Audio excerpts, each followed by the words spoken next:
Getting hit multiple times coming out of that bike section. More drivers coming to blow.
Well, hello and good evening, everybody. Welcome back here to Slow Motion Broadcasting, and welcome back to the Sim Racers Group F4 Series. This is round number 6 of the season, coming to you today from the Indianapolis Motor Speedway Road Course. My name is Ron Mullins. Alongside me in the commentary booth is Kennen Miller.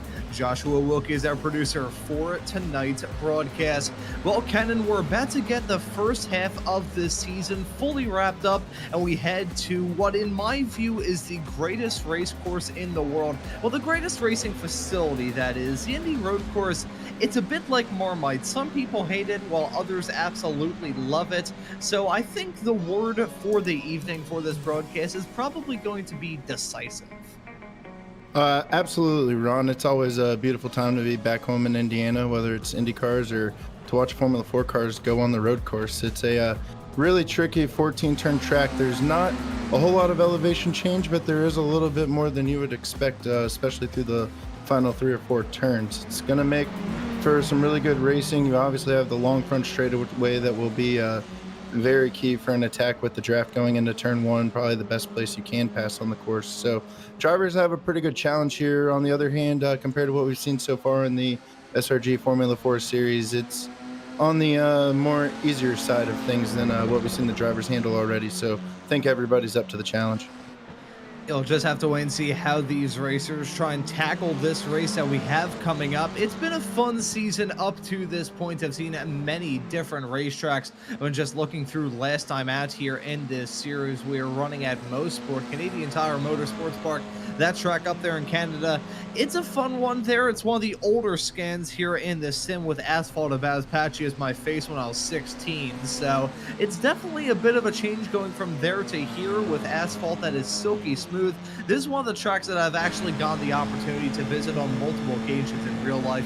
I absolutely love Indy, albeit I'm a little bit biased because I'm an IndyCar guy, but you know, that's neither here nor there. But currently in practice and running on board with Jacob Guyton, heading his way down into turn number 1. You can see the curbs on the inside there as well, the car on the inside of there as well. That first chicane, Kennen, that is going to be a choke point for these racers, especially on lap 1. Yeah, it certainly will, especially with the standing start. Turn 1 is always an exciting corner to be at and watch from the J stand at the Indianapolis Motor Speedway. But you can see they're topping out almost 142 miles an hour going in, and they're not braking until about the 200-foot marker. So they're getting the cars slowed down in a very short period of time. It's a really good opportunity to try and point your car underneath someone, but you do have to be cautious. There is a pretty good high curbing right there on the inside of turn 1 that'll really unsettle the car. It can put you in a bad spot to kind of wash you back out into who you're trying to make a pass on. Yeah, those high curbs that you can see on the inside of both turn number 1 and turn number 7, along with turn number 12 that we're about to see him come up to right now.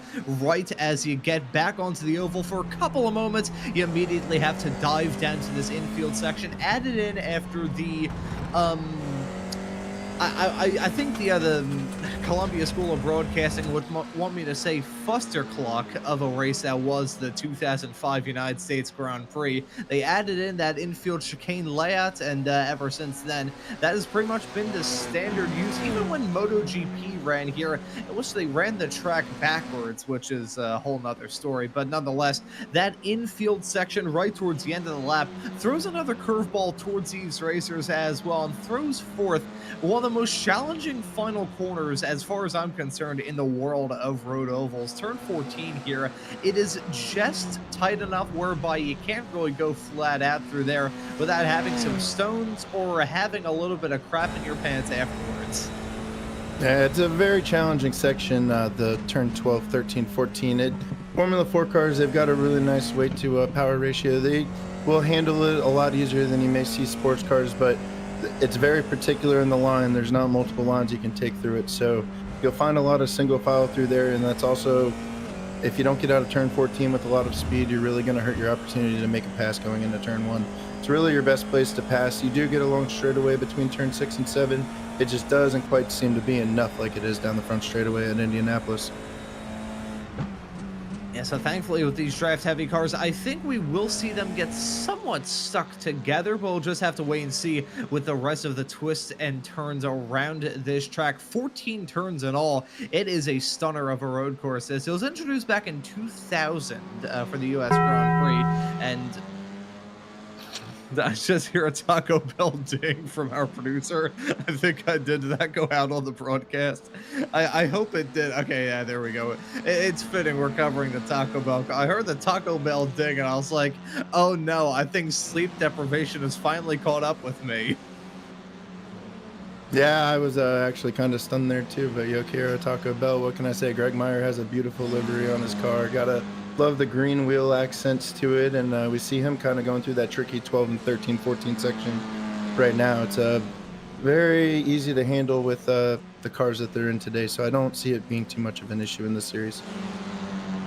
Oh man, I'm still trying to get my bearings straight after that Taco Bell dong there. That caught me by surprise, I can tell you that much. But still in practice with about 5 minutes left to go. We'll let you know that Josh Leslie is at the top of the board here in this practice session. A 126.952 is the current top time. The only driver below that 1 minute 27 barrier, Lloyd Conway, slotted in P2. Dan Swanbeck, Jacob Guyton, and Aaron Van Wagner round out your top 5 as it stands currently here in practice. 16 cars currently have set a time here at the present moment. I believe we have a newcomer here in the SRG world in the form of your current P14 runner of Nemo Alcazar. So we'll see that racer in the number 26 machine. There he is stopped in the pits right now, and there he is with a very nice looking Sim Racers group car, and I can see some SMB logos on there as well. You always love to see it. Love to see the SMB and the slow motion racing logos on some of the cars up and down the grid in both this Tuesday night F4 series and the other Wednesday night F3s that you can catch here on slow motion broadcasting as well. But Kennen, as we still have a little bit of time left here in practice, I think we may want to take a look at the championship point standings heading into this race. We've had a pretty good season to keep this up and rolling, and since you're the full-time guy here on these F4 shows, I think I'll let you talk us through the championship points if you don't mind. Yeah, certainly. So we got the championship points up here. It's been Joshua Leslie's series so far, the opening first half of the season. It's really just been dominating, getting a lot of wins and doing them pretty handily. He did have a little bit of a contest there through Watkins Glen that I believe was pulled off by, I forget who won that race, but outside of that, he's pretty much been the class of the field. He's leading well ahead by, quick math says, almost 30 points. So that's pretty good over second place Lloyd Conway, who has really put together a good season. He's had many top 5s and has run well, and Aaron Van Wagner really trying to keep a good push with Conway. See everybody else falling back. Adam Duvall, Greg Meyer finishing out the top 5. But we've seen some really good racing all season so far. We're at the halfway point, marking at Indianapolis here, and certainly seen a lot of improvement from some of the newcomers. We've seen some of the guys that were maybe a middle pack driver last season have really stepped up and shown they're here to kind of see themselves improve. As we know, the way the Sim Racers group runs things is really quite neat. They actually have a hands-on retail facility located on the east side of San Jose, California, I believe, and that's where you see a lot of the Sim Racer group cars. They have 10 different setups there where you can go and test drive and do what you want with the time that you have, and join the series as well. So between the mix of who's at home and who's actually physically all together in the building, it makes for quite an interesting series, and the Formula 4 is the step up to getting into the Wednesday night Formula 3 series. So it's a really good starting ground. As we know, there's no damage on in these races, so it allows for an optimal amount of track time, and that's what we're really looking for here, is getting drivers better. And it's interesting at this point of the season, because I have been on a Sim Racers group show up to this point here in season 3 of 2025, albeit it was in a very different context compared to this. It was actually working as the producer over on the F3 shows. It was round number 1 at Imola that I had to produce that, and that was an interesting experience there, being able to be on a show without having my mic open. I think I could terrorize JR and Mr. Charles Michelle is my co-commentator over on the Weekend Warriors, and you can catch here on SMB as well. But that F3 series, super fun. This F4 series, though, absolutely fantastic. It was the first series that we brought over here to slow motion broadcasting all the way back in January, and I think Mr. Joshua Wilkie and I were calling that race with a former winner here in the F4s, Mr. Adam Thompson, or as I like to call him here on SMB, Chairman Meow. We were all making up that broadcast. That was a very fun race at Mugello all the way back in January of this year. But as we retell those stories from the past, getting right towards the end of this practice session here, and a reminder to anyone who hasn't tuned into this series before here on SMB, a quick little reminder as to how the format works out here. Currently in the midst of this 1 hour long practice session, a 15-minute long qualifying session will follow, an open session as well. So these drivers have the track not all to themselves, but the drivers have all of the track to run with all of the drivers around it. So you're going to be seeing these racers really start to struggle for some space around this only a tick under 2.5 mile long track. So we'll have to worry about the real estate space in this 15-minute long qualifying session coming up, and the race coming up will be 20 minutes long, as is the usual case here in the F4s. But now we can switch our attention into qualifying, Kennen, where of course finding real estate going to be important, but also nailing down the run, nailing down the lap is going to be super vital as well. Yeah, it certainly is. As we see the cars all exiting pit lane, getting ready to go on their out laps, there's going to be a major difference on where you can position yourself. I think there's certainly a few tenths to be found if you can get out of the turn 6 and turn 14 very clean and utilize the draft. It seems sometimes it gets bunched up. We do only have 16 cars on the track, which is a really nice field, but without some of the previous seasons where we were blending in 3 different classes, you know, it does open up the space a little better this season, which has definitely been beneficial to the drivers. So you're going to want to put a good, nice, smooth lap. You can't let the traffic in front of you slow you down, but you also want to have somebody in front of you that can kind of keep your pace and get the timing right, that you don't really catch up to them and can get a fast lap. So I'm kind of surprised to see Joshua Leslie. He was first out for pit road. He's looking forward to, I think, going out, hitting the lap time, and getting to the top of the board right away. He did almost 27 practice laps, it looked like. That was about 3 times more than Lloyd Conway put in during that 1-hour practice session. So he's putting in a lot of laps. He's found a lot of speed. He was about 5 tenths quicker in the practice session. So I'm looking for him to go to the top of the board and let other people try and catch him. Yeah, and trying to find any sort of space around this track to set in a good time and try and hit this lap early. Let's see if he will be able to do it. Riding on board with Josh Leslie as he heads his way down that start-finish straightaway. A very long run before you even have to think about breathing on that brake pedal into turn number 1. Really important to try and nail down the brakes through here. He got that killer curve on the inside, and also that turn 2 comes out of nowhere. Really important to get a good run through there. Leslie doesn't get the best of exits as he heads his way through 3 into 4 right now. Another sideways snap for him. Heading off through this section, the tire temperature is not very high in this car. Heading his way off through the chicane, big clobber over the curb. That's another killer curve here. We have seen drivers pick up some airtime, not only in open wheelers and the likes of Indy cars and some more, but stock cars have even picked up some airtime through there. So want to avoid these killer curves as much as you can. Down Homeland Boulevard into turn number 7 through 8 and 9 right now. This opened layout of that series of corners, actually not the original version. Originally it was 2 very tight hairpins heading off to that section as you head your way through turn number 10, back through the infield of what is turn 2 on the oval, now spit out through the south chute into turn number 12. A good braking zone to try and nail down. Could see some drivers go for an overtake through there, but I don't think it will be the best strategy in the world. Another snap through, lucky number turn 13, got that pit entry on the outside line, and here's that final turn, turn number 14. Want to keep it tight there in these low power F4 cars. Want to keep that momentum rolling and keep the track distance tight. A not very good lap there from Josh Leslie, but since it's the first on the board, it's top of the board. But I would not be surprised if the likes of Lloyd Conway is able to pip that. Yeah, and we see all the times getting ready to fall in, and Lloyd Conway does top it with a 127.984, so he's found a little bit of speed there. We did watch with that onboard. Leslie certainly had a few slides with the front wheels, trying to get the tires warm and get it up to speed. I think just kind of through my research, looking at all the drivers' different lap times, everybody's best lap time during a run usually came around 3rd or 4th lap out on track. That seemed to be when the tires were most optimal. So I think he'll give it a few more laps, but Lloyd Conway definitely sitting at the top of the board as we're about a quarter of the way through practice, or qualifying, excuse me. Yeah, I think we're in the whoa, that's a sideways snap there coming out of the final turn. That's a 34 driver there with a huge moment coming out of it. That was Samoido with that moment out of the turn. Thankfully, he keeps it going in a straight line, albeit his tires have been probably turned down to rectangles as a result of all that. But I will say we are in this sort of like, it feels kind of like an extension of practice with slightly more to risk here. I think these racers just trying to settle into a groove. The track conditions probably a little bit different than they were in practice. You can see a little bit early on in the morning here in the sim, currently tracking 9 a.m.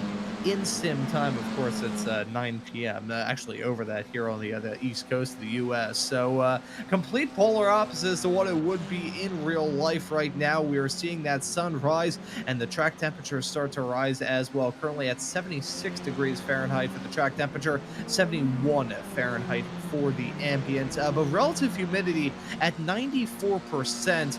Kennen, I know you live a little bit farther down south than I do in the city of Philadelphia, but 94 degrees humidity, maybe I'm a bit biased, but that is terrible. That is terrible weather as far as I'm concerned. Yeah, that's certainly high humidity. It's going to make it certainly real sweaty and sticky for all the fans around the track. It'll add a little bit of slickness to the overall level of grip that they do see on the racing surface. But I think with the cooler temps, the cloudy temperatures, it kind of balanced itself out for the race. I don't think it'll be too much of concern with the drivers. And we did have Dan Swan back there also go to the top of the board with the 127.908. So starting to see the time sort of fall. I would expect we possibly could see a driver break into the 126s as we get later on into the qualifying session. Joshua Leslie, he actually caught himself on the backstretch in his second hot lap and spun himself out. I haven't seen if he's pitted for tires or he may have continued on to try and see if he could get anything out of the warmth from the tires. So there, I think we're going to go back and look at him. He just gets a little bubble. We've seen him really struggle with the front end and keeping it where he wants it to go. Just catches a little dirt there, probably affects the grip, and he did spin it somewhere along that lap. So we'll see if he's able to pull it. That's really where the challenge comes in qualifying. You've got to be able to not get off tracks. You have to run a fully clean lap. And when you're really pushing yourself as hard as you can to be the top of the board, it really is a fine line between running the fastest lap or getting it off track and having it disqualified. And you know, in this race coming up with a 20x disqualification limit, we may have to talk about those incident points in the race as well. Very easy to pick them up here at this rather flat racetrack. Lloyd Conway was able to jump up into the pole position a couple of moments ago, a 127.770. Dan Swanbeck now jumps in front of him. Perfect time for that camera swap, Mr. Wilkie. He goes up to the top of the board at a 127.722. So the battle is very much on for the pole position, but as it stands right now, it's only a two-car battle because Josh Leslie hasn't been able to put together a full lap. You can see the four of Jose Navas go off a little bit farther up the road, but Leslie setting his personal best in the first sector, the best in the second.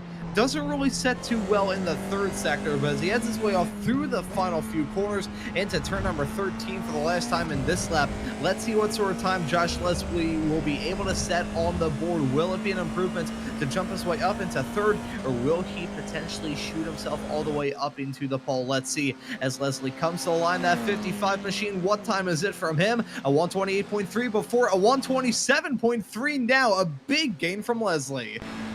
Yeah, that's just a really nice lap. That's very on par with what he was putting down in practice. He may even put down a better lap time now that he's kind of gotten himself comfortable. He's felt the limit. He knows the car can do it. So he's certainly put himself at the top of the board. This is what we've seen week after week with Joshua Leslie. He comes out. He's a fierce, strong competitor. He really drives the track well, and he's got a lot of speed in him. We'll have to see what he can do to put together a race here in a few minutes. Yeah, so if Leslie can hold on to that pole, which based off the gap he has at the present moment, I certainly would not rule out that being the case. We still have some more drivers looking to fight for something. That's Aaron Van Wagner with a big gain here in qualifying. Jumps up to fourth right there at a 127.8. So the fourth driver in this qualifying session to break below that 1 minute 28 barrier. Of course, here in qualifying, you do have to play that dangerous game when it comes to what sort of draft can you pick up and what sort of draft are you willing to lose at the risk of just getting a good time on the board. Van Wagner, a big improvement from him. His previous time that was actually counted in sim was a 137.2, so a massive improvement from him. Was able to set something a little bit quicker, and let's see what he may be able to do on this lap. Looking through at his first two sectors, that's not going to help him out. Contact being made as they head their way off through the mid sector. That was coming out of turn 7. That was Nemo Alcazar with that moment right in front. Rejoins the track in the 6th, going to run into the back of him. We'll take a look at a replay to see that moment. A big lockup down into the turn, trying to get that spun back around the right direction. And yeah, contact being made out of the turn. A clumsy incident for sure, but an easy one to happen through a section of the track like that. Yeah, Nemo just got it a little locked up there going into 7 and sort of kept it straight. Wanted to keep back on his line. Didn't really see Aaron Van Wagner on his way. That's going to take out that queue time. He really looked like he did have a pretty nice lap. And we see he's going to come into the pits, put on some fresh tires, make sure the car's checked out. So he may be able to give it another 2 or 3 more laps in a hot lap attempt as we're coming up on 5 minutes left in qualifying. It seems like the qualifyings just go by so quickly. You have to be quick to put a time down or you start to kind of realize you've lost the track. Yeah, so we are getting into crunch time in this qualifying session. I will also raise this. The track temperatures are slowly but surely starting to rise. It's gone up 2 degrees Fahrenheit just as long as we've been doing this, as that was Cy Nathan going the other wrong side of the cone. I would hope that he knows that he doesn't have to do that. In fact, I think that may count as potentially an unsafe exit. I mean, it is very safe. Some would say even too safe of a pit exit, as Josh Leslie got to come across the line now. And is that an improvement on his qualifying time? He set a personal best in the final 2 sectors, and yes, he does improve to 127.2 there as he spins down into the turns of Josh Leslie, going to improve and then burn the car down as he has his way off through turn number 1. We follow Lloyd Conway making a late call to come down pit lane. Let's see if there's more rubber bolted onto that 77 car. With 4 minutes now left here in qualifying, 15 drivers have set a qualifying time at the moment. The only one who hasn't is Michael Hun in the number 83 car, although he has not joined the racetrack at all here in this qualifying session. I will have to check to see whether or not he's actually in the sim at all. Looks like he is not, so it looks like we'll just have 15 drivers setting qualifying times here, but hey, we still got a good field of race cars, and that run into turn number 1 is still going to be festive for us on the broadcast, terrifying for those drivers out there on the track. Yeah, it's going to be a really good race. I mean, I think you're going to see quite a battle into turn 1. Dan Swanbeck, he's been improving all year long. You see he's sitting in 2nd place. Jose Navas also just put down an absolute flyer of a lap, getting right there close to the 127.726. So I'm surprised Lloyd Conway, in a way, is sort of the shock so far with this qualifying session, as we see he's being in 4th. Usually it's a contest between him and Leslie for these poles. So it's going to be quite an interesting mix. It's going to be tight. We're going to have a lot of contact, a lot of good side-by-side racing. And it really could be 5 or 6 different cars potential race, given the mistakes and things that you may see throughout this adventure at the Indianapolis Motor Speedway. Yeah, so we'll call this the calm before the storm, before things start to get real hair-raising in the race coming up. But right now, we've got about 2.5 minutes left to go here in qualifying. We follow Embriette Hyde heading her way off through the second to last turn at turn number 13. We'll see. I think she's setting herself up for a qualifying attack here on this next lap. Yeah, very slow on this lap, so Hyde going to give it one more shake. Currently qualified in P13 as it stands presently. We'll have to see if the driver, the number 93, will be able to make her way up the running order. Let's just wait and see.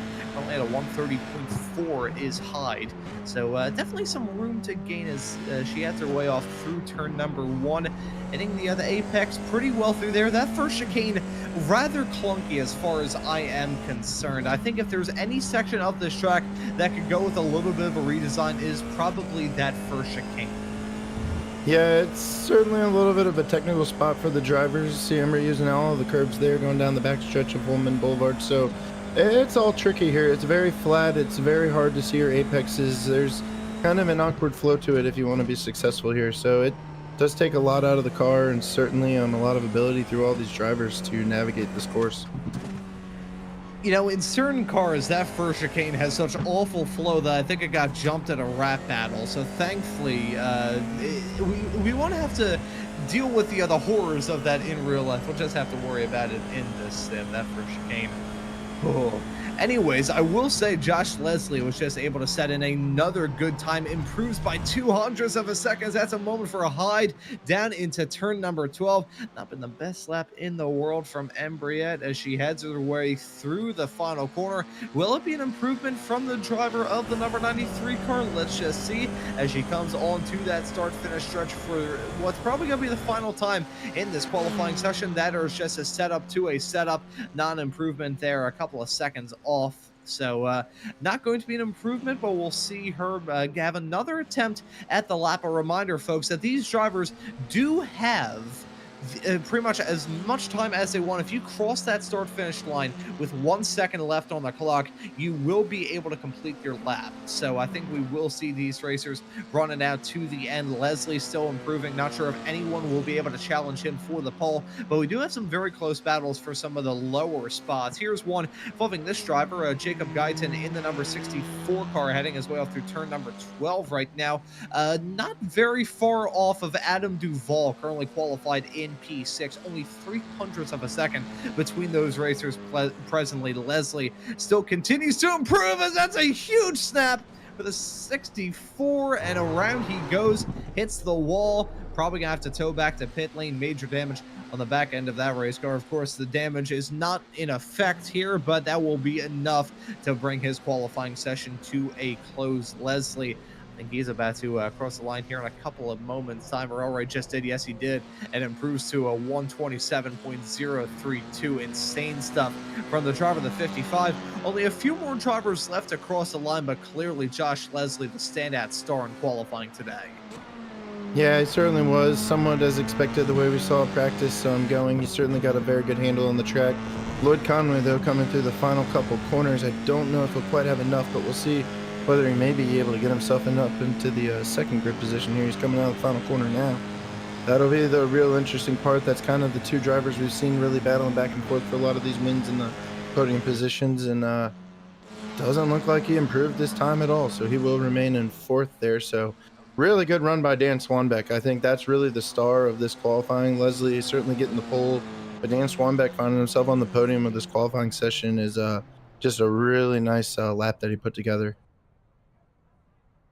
Yeah, so we'll see those two line up on the front row in this race that we have coming up. We'll say as well, to anyone curious, that small little black box against Lloyd Conway's name right there. No, that was not a sort of graphical error. I believe our new live timing software has a brand new feature where it'll show who picks up a black flag. So that'll be very, very nice to have. I've had moments like that on the air where I've had to convince everybody that I've been doing a show with that, yes, a driver has picked up a black flag, and no, it's not just a meatball flag.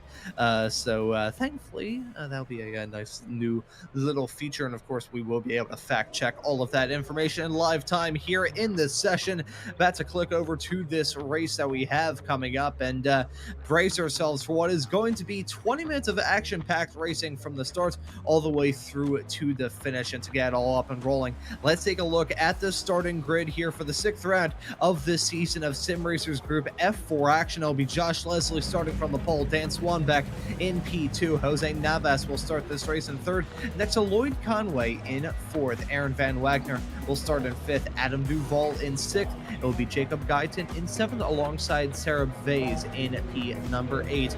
Ken Glasser will start this race in 9th, Greg Meyer will round out your top 10 with Tyler Hagan, Rudy Samudo starting this race in P11 and P12, and looking right behind them and rounding out your grid, we'll have Embriet Hyde, Nemo Alcazar, and Cy Nathan. Michael Hune was not able to set qualifying time there in that qualifying session, and I do not believe he is actually in the session right now. So I believe it'll just be 16 starters. Actually, I'll look through.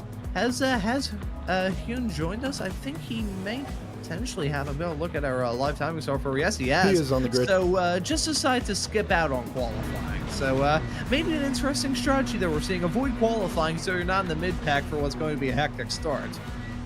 Yeah, it's certainly going to be a fierce competition, especially through the middle of the field. It's very typical to see 2, 3, 4 wide going into turn 1, especially on these standing starts. It's one of your best ways to get positions and try and see how things string out by the time you get down to Holtman Boulevard. So it'll be quite an interesting race. We've got a lot of different drivers, a lot of different skill sets, a lot of different abilities. This track really brings out the best of all of them. So I think the lights are getting ready to come on, and here we go.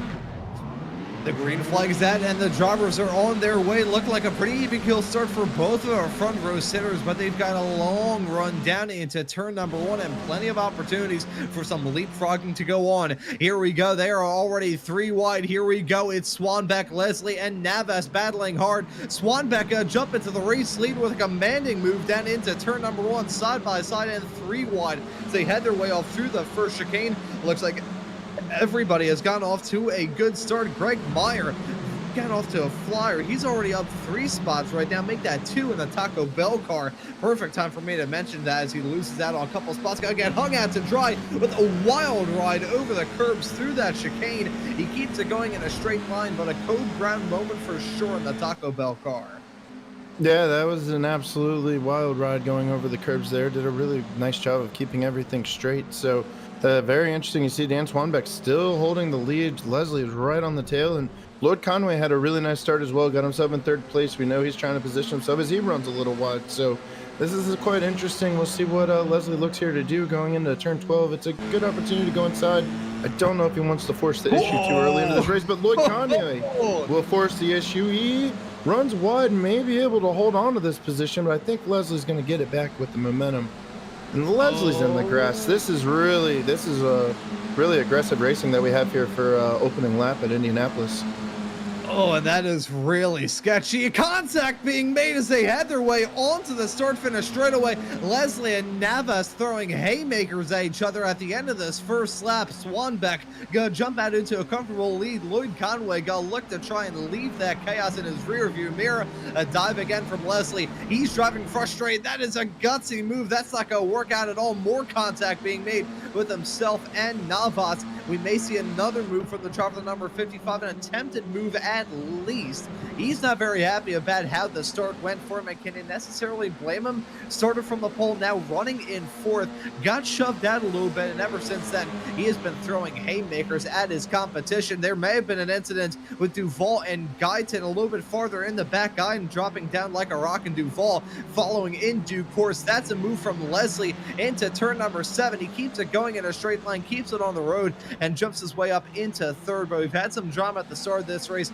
Those drivers dropping down like a rock. Sarah Vase also ran into some difficulties as well. You can see that moment though. Leslie running wide coming through turn number 13, runs off into the grass, tries to keep it going, and you can see Navas trying to run wide on the outside. Contact being made. That was really just 2 drivers, I feel, fighting for the same piece of real estate at there on the road. You can certainly see that the tempers were flaring right at the top of the green. Yeah, I think it really speaks to how a lot of the drivers in this field see Joshua Leslie. He's obviously got a very nice, healthy points lead. He's been really taking it to everybody all season long. They had their chance to go for it, and they absolutely seized it. As we see a couple cars collide together there, I don't exactly know who that might have been, Jacob Guyton and someone else. So that is really tricky. We saw it all through the leaderboard, just tons of green, tons of reds, lots of position changes, and we can still see we've got quite a good little battle there between 7th and 11th. So follow Greg Meyer, and you see he just has nowhere to go to check up, and man, that's a I tough thought he 5-car nearly cleared incident. it. I thought he nearly cleared it. I thought the driver, the number 8, nearly got away with that without any major calamity. Of course, a small little bit of contact in that 5-car stack up out of the infield chicane.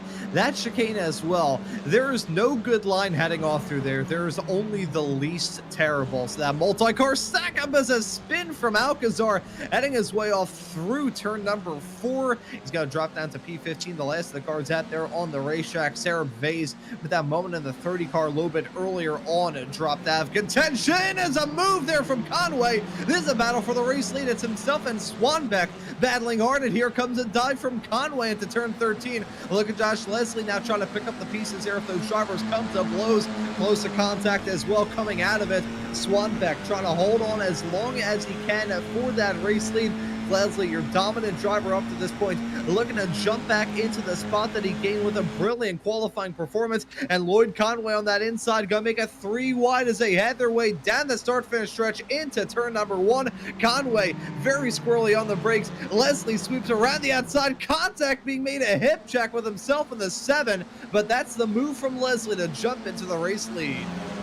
Yeah, Leslie, really the big beneficiary there. We had Swanbeck and Conway really fighting themselves very hard to the inside line going into 1, and Joshua Leslie was able to just take the normal main line and get through there. So that was a really nice move. He really took back what I think he felt was his, and he's certainly checking out now. He's already up to over a 1 second gap between him and second place Dan Swanbeck.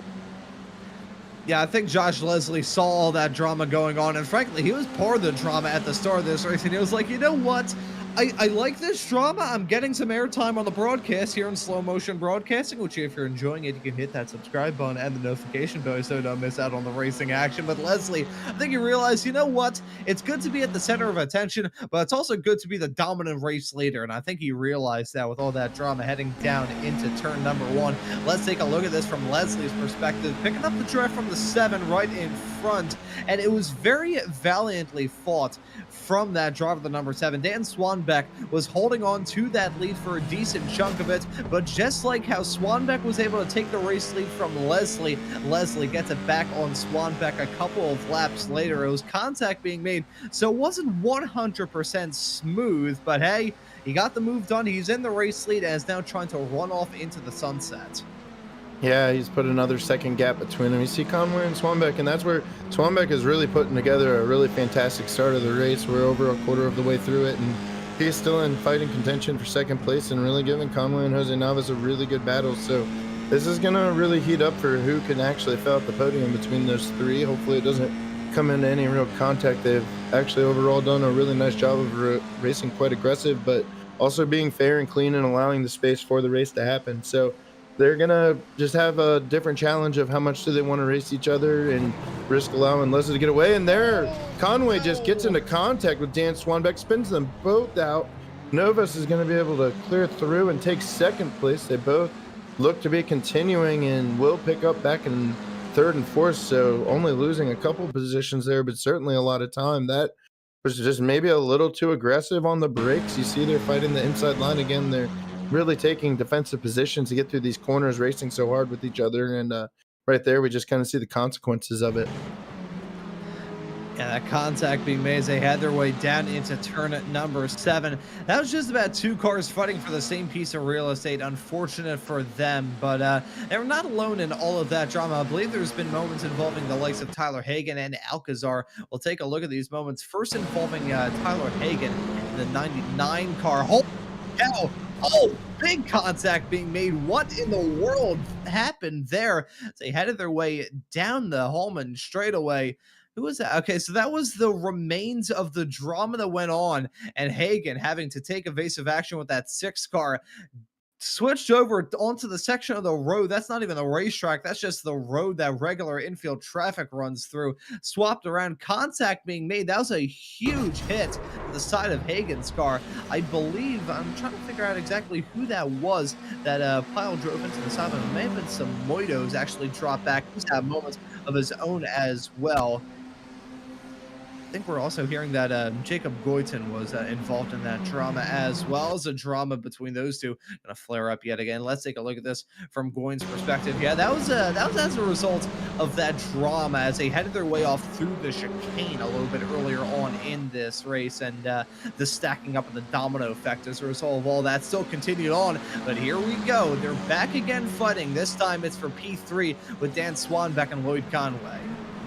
Yeah, they've been really going at it. They've certainly already had their couple fair shares of contact, and we see Conway's going to try again on the inside. Doesn't quite get it to stick, and they've really opened the door for Ken Glasser, who's hanging right tight behind them. So that's an interesting 3-car battle we have kind of forming. Jose Navas is sort of checked out from them after their contact. He's 5 seconds ahead of this whole little battle. So top 2 are kind of settling in their positions as we get to the halfway point of this race, but there are still a lot of positions all throughout the field that are not decided yet. Yeah, there's still some good battles going on all throughout this field. And the battle up at the front has heated up, involving Josh Leslie and Jose Navas. There's a swapperoo between those two not terribly long ago. And as we take a look in a moment, involving Alcazar, that's a spin for him, heading his way off through turn number 4. A half spin, nothing too major there. But the front of the field, Navas and Leslie giving us a battle to talk about. Here we go, side by side. They had their way down to turn number 7. That's a move from Leslie to jump back into the race lead. I wonder how Jose Navas was able to reel in those racers, though, because, I mean, Josh Leslie was able to pull up a rather comfortable gap, and here was what really kicked it off. Navas having a good run, heading his way off through the chicane. He's been keeping rather consistent lap times here in this race. Yeah, you can see the smoke up in the air for the 55. We had a moment down to turn number 1. We're going to load up this replay to see this from Leslie's perspective. Yeah, heading his way off through turn number 2, loses it on exit, loops it around. Very lucky to keep involved in that battle with a spin like that, heading out of the turn, but a big and very costly mistake there for you at one point, and now continuing on to be a race leader of Leslie. Yeah, it certainly was. We get halfway through this race, the tires do get quite warm, the weight of the car just shifts a little much in there. He just had a little too much speed in her in the corner. The rear end just slowly stepped out from underneath him. Jose Navas was doing a really good job already to begin with, I think, kind of reeling him in. He was certainly putting some pressure on Leslie, so I think Leslie just overdriving the corner there. We see Michael Hunn started in last place in this race, and he gets a little loose there in turn 10. So looks like he'll get back going and is now running in 11th place. And then we did have contact again, I believe, with Lloyd Conway and Dan Swanbeck. So they may be having a very friendly discussion together in the driver's haulers. So, oh, Dan Swanbeck just giving a nice little tap to the right rear there of Lloyd Conway, sends him on his way and passes on through. I'll be interested to see if race control has anything to say on that one. It's very rare we see race control have to step in with it, but Swanbeck crossing over that inside line like that and making the contact, I may see a post-race penalty to that. We'll have to keep an eye on it from race control. I'll tell you what, things are already pretty bad for Dan Swanbeck. This race has not gone well for him. It's going to get even worse. He has a black flag. You can see that graphic up on our screen, and that is remaining true. Of course, a 20x limit here for incident points here in this series. You pick them up for all sorts of moments. Could be an off track, could be a slight half spin, could be a full spin, could be car-to-car contact. You pick them up, you rack them up like Pokemon cards, and then when you hit 20, you pick up a penalty. So unfortunate there for Swanbeck. He's gonna be out of this race and out of contention, as there's a moment. It's a swap-aroo very briefly for Leslie and Navas. Josh Leslie still holding on to it as it stands presently. Dan Swanbeck makes that call to come down pit lane, and I think he's decided to call it a day as a result of all of that. And let's see, I think there may have been some more drama going on a little bit farther in the back involving Jacob Guy, and he's called it a day, so he's out of this race. Embriette Hyde, though, put together a very strong drive. She's currently tied to be the hard charger with herself and Michael Hyun, who's currently, they're both up 6 spots at the present moment. So as we've been focused on the drama and the drivers just giving ourselves to talk about a bare-knuckle fist fight at the front of the field, we've had some very good battling all throughout the field. Yeah, it really has. There's been a lot of different change of positions. We've seen several different interesting impacts, but overall it's been very good, very competitive racing throughout the field. We were fortunate enough to speak with Embriette Hyde just last week, and she has really been improving. She's working very hard on her racecraft right now, and it's been a pleasure just to be able to see where she's come since joining the SRG Formula 4 League. I believe that there we saw Jacob Guyton retire. I think maybe he just felt he had enough dropping through the back. He was involved in a couple incidents throughout the race. And here we see Embriette Hyde going a little wide with a little bit of a fight with Adam Duvall. So she's got her hands full to keep herself in 7th position. And right now the tightest race on the track, but we do have Aaron Van Wagner, who is kind of putting a little competition up to Lloyd Conway in 3rd as well. So definitely a mix of racing all throughout the field here. And that's really what we like to see in the Formula 4 series. It's quite a good mix, and you've always got somebody you'll be racing around up and down through the field. And we're going to take a look at the other drama that's been going on involving Dan Swanbeck. He has not had a good race, let's be honest. I think, yeah, you can see he pulls over to the side of the road, calls it a day, and yeah, with that, the moment that befell him a little bit earlier on in this race, you can't necessarily blame him. I will say my apologies. I mentioned the DQ limit at 20x.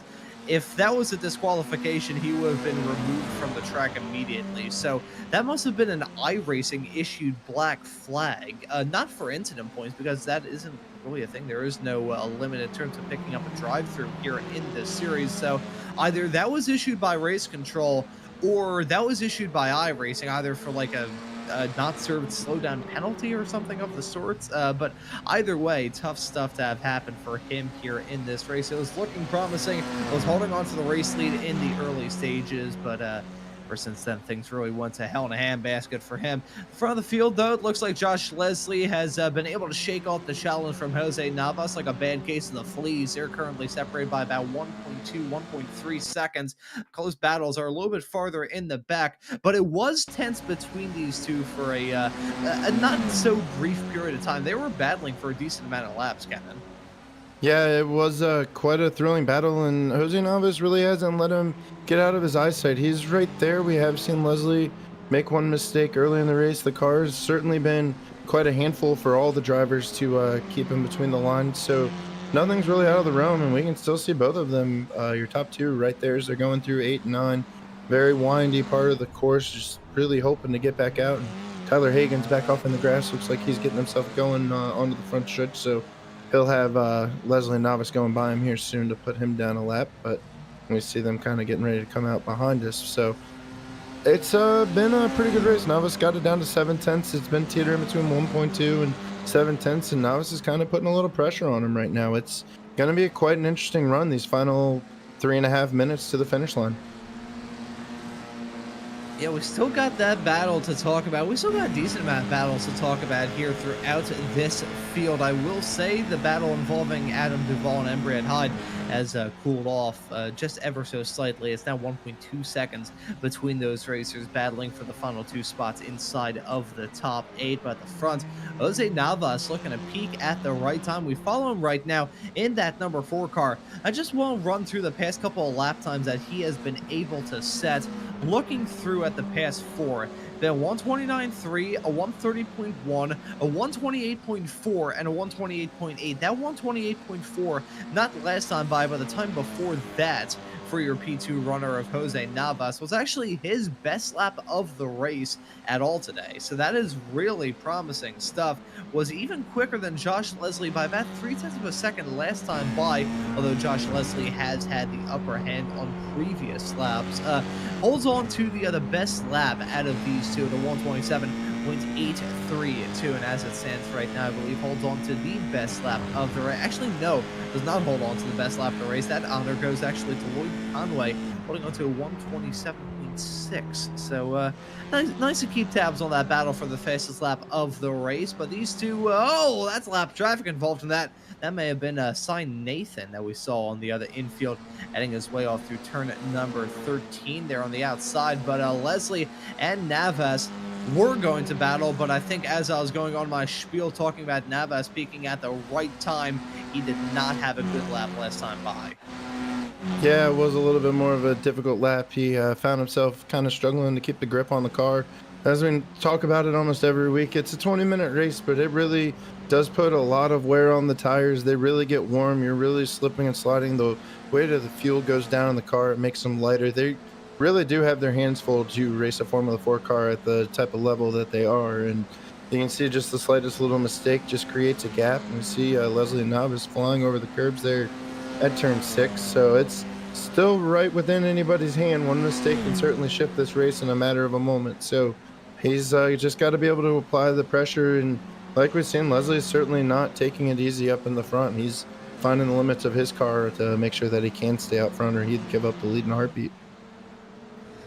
Yeah, Josh Leslie still pushing that number 55 car to the limit of adhesion every single corner, and won't have too many more corners left to negotiate. He'll be taking the white flag this time by, so it'll be one more lap of racing action for Leslie to seal the deal on yet another win in this championship. It'll be good, very good results from Jose Navas. He can hold on to that P2 in the run-up to the line. Lloyd Conway, talk about a wild race from him. He has seen every single possible thing that I feel like you can see in a 20-minute long race. He's been involved in some incidents, he's been involved in some drama, but he still looks like he'll be able to hold on to the final podium spot. We'll have a battle potentially to talk about involving Adam Duvall and Embry Hyde. The gap between those two has closed up a decent amount as of recent moments. You can see now half a second between those racers as they had their way off through the infield for the second to last time.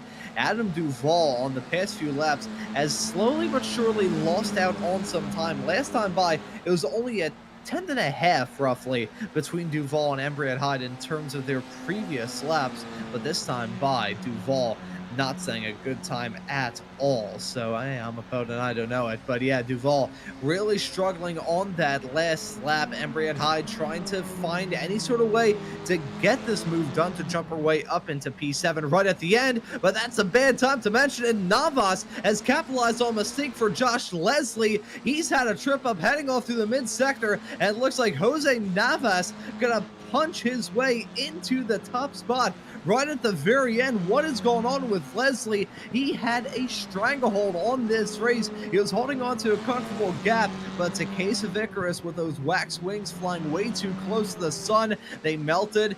He crashed down, couldn't fly anymore, and he crashed down back to earth. It was a moment into 7.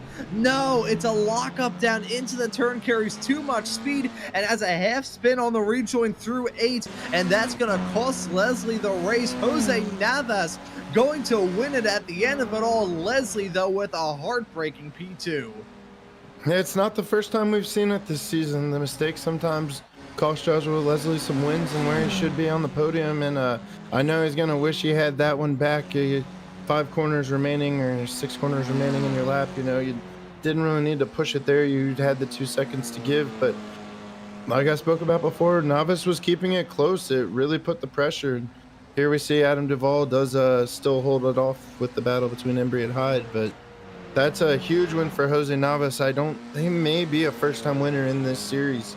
And that is a really well-done job. It's a great race overall by him in terms of his drive. Just minimized all the mistakes, and we talk about it week after week. You have to minimize mistakes to finish well in the SRG Formula 4 series, and he capitalizes, and we'll get to celebrate in victory lane today.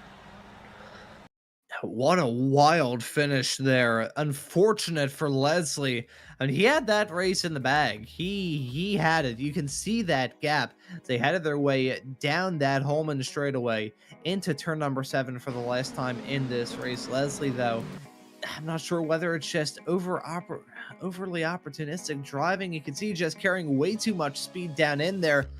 The thing is with these F4 cars is they're basically oversized go-karts with wings made out of plywood duct taped to the front and the back of them. So they drive like a cart. If you head off into the turn with too much speed, that back end is going to say, okay, look, you're either going to not turn in so we don't spin, or you're going to try turning in, and in the process of that, you are going to spin. That's basically what we saw there from Leslie. As soon as he hit the brakes, it was like, nope, no, no, nope, nope, nope. And then as soon as he rejoined the track with grass on the tires, they're probably screaming in agony after that slide into the turn. Nothing he could have done to prevent the inevitable. Jose Navas, though, going to walk away with the victory at the end of it all. Ram Aaron says, my own father in the YouTube chat, never count your chickens before they hatch. Oh, certainly. And that's just a heartbreaker for Joshua Leslie. I know that'll be a real shame, but still, can't forget the big picture. He will put a little bit more of a gap between him and Lloyd Conway, and Navas, I think, is far enough back that's not too big of a jump. So he'll still be the healthy points leader going into round 7, and that's what he'll have to try and do and improve on, and kind of go back, watch the tape, learn where he was making mistakes. Let's not forget, that one mistake wasn't the only mistake made. He did have 2 or 3 there throughout the race. So he was very fortunate to begin with to be right where he was, and then kind of gave it away. It was just a real shame to see, and see how he kind of comes out next week on Tuesday to show the field again where he should belong. Yeah, so we'll have to see how things shake out for him at the next round of the championship. Essentially going to be a home race here in the Sim Racers Group World. As for round number 7, to kick off the second half, we'll be running at Laguna Seca, of course, Sim Racers Group, that location out there in California. So running out there in Cali, it'll be a rather fitting way to kick off the second half of the championship. But let's take a look at the results, because we got some drivers looking to have a chat with us at the end of this race, and winning it all at the end of a very interesting and very dramatic 20-minute long race is going to be Jose Navas. He takes that checkered flag over Joshua Leslie in P2. Lloyd Conway will round out your podium in 3rd. It'll be Aaron Van Wagner finishing this race in 4th. Ken Glasser will be classed in P5. Greg Meyer finishes in a rather under-the-radar P6, with Adam Duvall right behind in 7th. Embry at Hyde will finish this race in P8 in front of Rudy Samoido in P9, Michael Hune in P10, rounding out the top 10 in the process. Tyler Hagan will finish this race in 11th in front of Nemo Alcazar in 12th. Cy Nathan is the last of the cars to really finish this race, with Alcazar the last of the ones on the lead lap. Dan Swanbeck, Jacob Guyton, and Sarah Vase all ran into some difficulties throughout this race, and they complete the 16 cars that are classified at the end of it all here today. Kennen, a pretty wild race, and we were expecting Indy to certainly be a source of drama, and we certainly got it. Fantastic battling, sometimes going a little bit over the edge, but man, that was an absolutely fantastic race. And incidentally, I think we have got some of the drivers involved in some very good battles set to join us here in the broadcast booth. I think we'll do this in terms of the order in which they finished. So I can see Ken Glasser is up there in the broadcast booth, our P5 finisher at the end of this race. So Kennen, I'll let you kick the interviews off and have a chat with our P5 runner of Ken Glasser. How's it going, Ken Glasser? Welcome to the Slow Motion Broadcasting booth. Do you hear me? Yeah, well, I'm clear. Yeah, man. So really well done drive today. Getting P5 just looks like everybody had quite an interesting first opening lap or two, and then you really just put the hammer down and hit nice, steady, consistent laps. It looked like just a little slight hiccup on lap 7, but other than that, a really well done race. How did you feel coming out of Indianapolis? Yeah, that was an outstanding race for me. I was lucky to dodge the three-way crash in front of me, and then some other folks had their on and off moments, so I was able to kind of stay in touch with Aaron and Lloyd up in the front, and had a really strong race and not too many mistakes, and pretty consistent pace throughout. So it was a really good outing for me.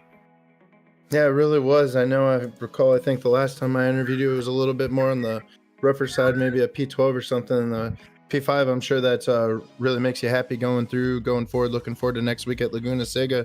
What do you think was really the most challenging part to put down such consistency in the lap times? We saw so many drivers really seem to struggle with it, whether it was hitting the curbings, taking corners too wide, locking up the brakes. How did you kind of find that consistency? Well, this corner coming up that they're showing turn 3, I was like, this is a lost time through here all the time. But beyond that, it was, just kind of keeping focused and staying clean. Oh, here's the accident, right? Yeah. Well, maybe not. Maybe the next lap. But yeah, I dodged a bunch of bullets here, but got some good runs on people, and yeah, kept it clean, which was, it was a good race. One of my best results ever, actually. So real happy. Oh, certainly. And we're happy to see it here. We kind of talk about it on the broadcast a lot, just how much we've gotten to see over the multiple seasons, how well the drivers improve, and surrounding yourself with such a great group like the Sim Racers group, guys. I mean, that only helps it go a long way throughout the season. But looking forward to next week, I believe we're going to Laguna Seca. How's your kind of experience there? What are you looking forward to getting after it there? Well, it's that's sort of the home track here, so it's familiar, and I generally run pretty good there. So I'm hoping I can have another strong outing. But at the same time, everybody else is pretty familiar with the track too. So we'll see. But it should make for some great racing. And this track actually, I heard a lot of comments about people not being a huge fan of the track, but the racing was really good. It was. We saw it all throughout the intervals and the timing board. It was shifting up and down and left and right like it was a lottery machine or something. It was really interesting watching all the different battles up and down through the field. I think the flat track and the drafting opportunities and sort of the off-flowing corners really do present quite a challenge that keeps everybody close together at Indy. Now, before I let you go, sponsors you want to thank, people back home, who you want to give a shout out to, man? I'd like to thank Jason and Tyler here at the Sim Racers Group, and the ongoing support. They've always been really helpful, both on the driving coaching, the technical side, and just kind of making it a great place to come and hang out. So whether it be the league events or coming here on the weekend to watch an F1 race, they've made a real nice community here. So shout out to those guys. And then the rest of my racers here in the group. I mean, it just makes it for a fun outing and something to look forward to. So thanks to everybody else that was on track. And thank you guys. I mean, that's like, it really is kind of cool to come watch the replay back and have your commentary there for us to kind of see what's going on throughout the rest of the race that we don't get the part to see. So appreciate you guys. Thanks so much. Oh no, thank you, and hey, you guys are the stars of the show. We enjoy getting to come out here and get to watch you guys race. It's week after week. It's just some really exciting racing, and just thank you so much. Really well done job on P5 tonight. We'll see you at Laguna, and enjoy the rest of your week. All right, cheers. Thanks, guys. And that right there was Kennen Glass, our P5 finisher at the end of this race. And I'll be able to drag in the man with a car that had the sound effect that really, I wouldn't say disturbed me, but certainly threw me for a loop right at the start of the show. Greg Meyer joining us here in the commentary booth. Greg, welcome into the commentary booth. P6 at the end of this wacky race here at the Indianapolis Motor Speedway road course. How was it out there? It was kind of wacky, wasn't it? Thank you for having me. I appreciate it. And the broadcast is always great. I love going back and watching it. It was a crazy one. I'm new to this track, but it felt very slippery. There wasn't a lot of grip out there, even though it was dry. It was cool, but I was sliding all over the place. So I only got caught up in one incident, but it was tight in the beginning. I made up a few places, but then at the end, I was kind of by myself the whole second half of the race. I want to ask you about how these races usually go, because they can be a little bit hectic at certain points in time, and we saw you at the epicenter of that drama heading down the back straightaway. How is it just trying to keep a level head throughout these races that can throw so many curveballs your way? It can be an interesting back and forth. I feel like earlier in the season, I've been trying to overcompensate and be very careful and cautious and maybe a little bit slower. But now this race, I try to just be a little bit more aggressive, and sometimes it's going to catch out, but it's a balance, I think. It's tough. And it's definitely something worth mentioning. We're taking a look at the wild ride that you had heading through that first chicane right at the start of this lap, over the curb, getting some airtime up off the deck. Pretty terrifying, even for my person. I'll tell you what, my back was hurting just looking at that. So thankfully it wasn't in real life. But Greg, I'm going to ask you one more question here before we let you give any thanks or shout outs. Laguna Seca in 1 week's time, swapping out one fixture of the IndyCar schedule for another, and the hometown track really for the SRG world. So what are your thoughts heading off to there in 1 week's time?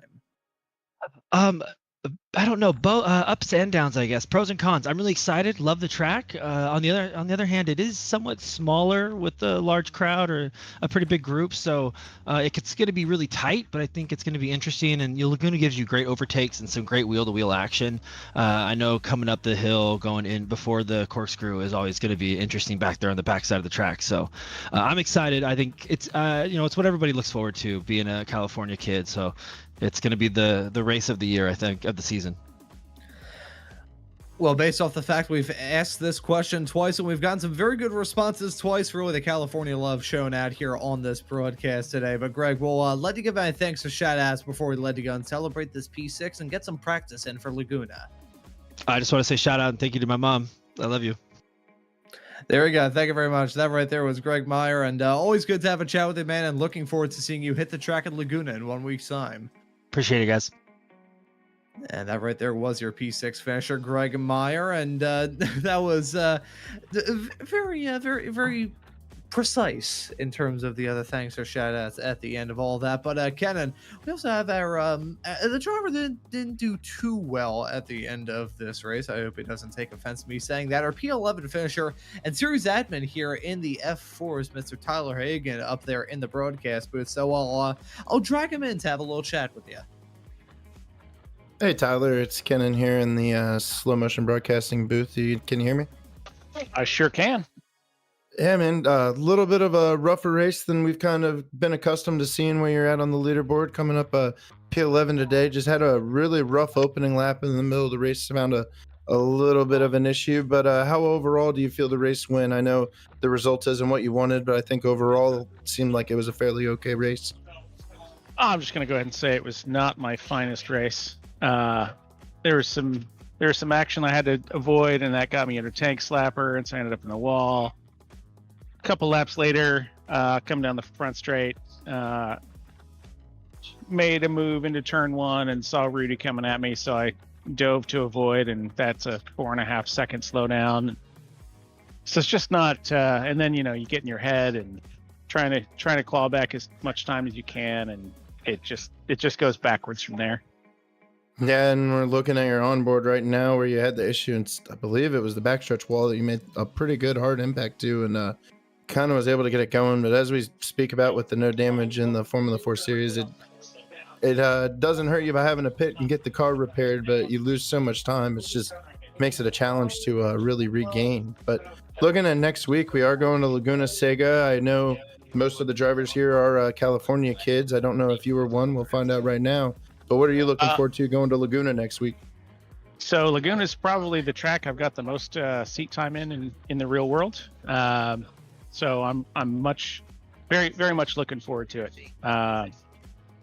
I've got, in addition to the F4 next week, I'm going and racing my 1960 Porsche Roadster at Rolex in a couple weeks. So be good warm up for that.